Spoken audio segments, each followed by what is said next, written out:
Captain store റൂമിൽ വന്നിട്ട് നോക്കുന്നുണ്ട്. അവിടെ ലെറ്റർ ഇരിപ്പുണ്ട്. അതിൽ നിങ്ങൾക്കുള്ള വീക്കിലി റേഷൻ എന്ന് എഴുതിയിട്ടുണ്ട്. പാലും മുട്ടയാണ്. 2 കവർ പാലുണ്ട്, കുറച്ച് മുട്ടകളും ഉണ്ട്. അപ്പോഴേക്കും ഓരോരുത്തരായിട്ട് വന്നിട്ട് നോക്കുന്നുണ്ട് എന്തിനാണ് ബിഗ് ബോസ് വിളിച്ചത്. സ്റ്റോർ റൂമിലോട്ട് ഓരോരുത്തരും വരുന്നുണ്ട്. അനീഷ് വന്നിട്ട് ചോദിക്കുകയാണ്, പാലും മുട്ടയായിരുന്നോ?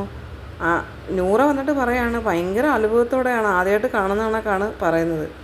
പാലും മുട്ടയോ? നിവിൻ പറയുന്നുണ്ട് പ്രോട്ടീൻ.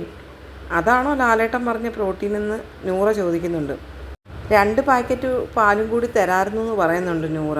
ആദില മുട്ടകളെല്ലാം എണ്ണി തിട്ടപ്പെടുത്തുകയാണ്. അതിലൊരു മുട്ട പൊട്ടിയതാണെന്ന് ആദില പറയുന്നുണ്ട്. അക്ബർ പറയണം അതിപ്പോൾ തന്നെ അങ്ങ് മാറ്റിയേക്കാം. നൂറ പറയണം നിങ്ങളെ ആ ഭാഗത്തേക്ക് കണ്ടേക്കരുത്. മൊത്തം 20 മുട്ടയാണുള്ളത്. ഒരാൾക്ക് 2 മുട്ട വീതമാണെന്ന് ആദില പറയുന്നുണ്ട്. 20 മുട്ടയിൽ ഒരു മുട്ട ക്രാക്കാണ്. അപ്പോൾ ആ ഒരു മുട്ട എന്ത് ചെയ്യുമെന്ന് ചോദിക്കുന്നുണ്ട്. അക്ബർ പറയുന്നുണ്ട് അതെടുത്ത് ഫ്രിഡ്ജ് വെച്ചാലും അത് നമ്മൾ പുഴുങ്ങുന്ന സമയത്ത് അത് ചീത്തയാവും, അപ്പോൾ അത് പറ്റത്തില്ല. അപ്പോൾ ആർക്കാണെന്ന് വെച്ചാൽ ഇപ്പോൾ ആ ഒരു മുട്ട കഴിക്കാം എന്ന് നൂറ പറയുന്നുണ്ട്. അക്ബർ പറയണം അതിൽ നിന്ന് 10 എണ്ണം എടുത്ത് പുഴുങ്ങിയാലോ.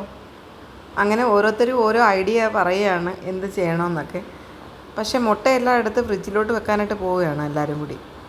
20 മുട്ടയുടെ ആ ഒരു കണക്കാണ് എല്ലാവരും കൂടെ കൂടി നിന്നിട്ട് ഇങ്ങനെ പറയുന്നത്.